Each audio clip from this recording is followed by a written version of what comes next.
परीक्षा है वो आपकी, और दूसरा पेपर शुक्रवार 13 फरवरी को उर्दू का होगा। जिनका हिंदी सब्जेक्ट नहीं होता है उनका उर्दू होगा, तो उनका 13 को पहला पेपर होगा।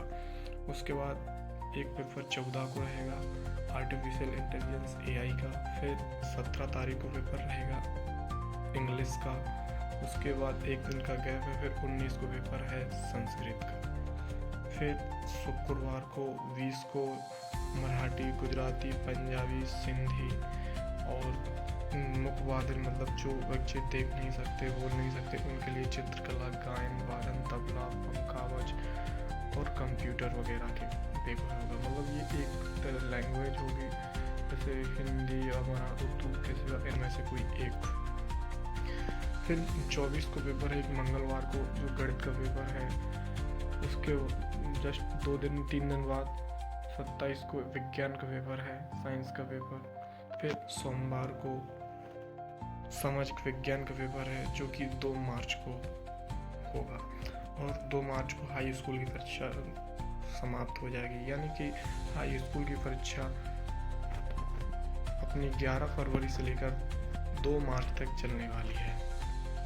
और इसके बाद हम 12वीं के परीक्षा कार्यक्रम की मतलब मान सकते हैं हम कि जो जिनका सब्जेक्ट हिंदी होगा उनको हिंदी मिल जाएगी, और जो अंग्रेजी लिए होंगे उनको अंग्रेजी, हिंदी अंग्रेजी 2।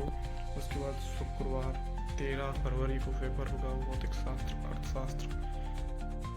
जिनका मतलब कॉमर्स होता है उनका अर्थशास्त्र का होगा, जिनका साइंस स्ट्रीम है उनका फिजिक्स का होगा, इनका एग्रीकल्चर स्ट्रीम है उनका animal husbandry, milk and poultry farming and fisheries का होगा।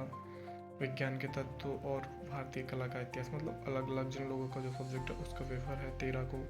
शनिवार को 14 को भी पेपर है। फिर सोमवार 16 का संस्कृत का पेपर है। फिर मंगलवार ड्राइंग एंड डिजाइन का पेपर। इसी तरह से पेपर चलेंगे और पेपर आपके 3 मार्च को समाप्त हो जाएंगे। यानी कि हम कह सकते हैं कि 12वीं के पेपर 7 फरवरी से स्टार्ट होकर 3 मार्च तक चलने वाले हैं।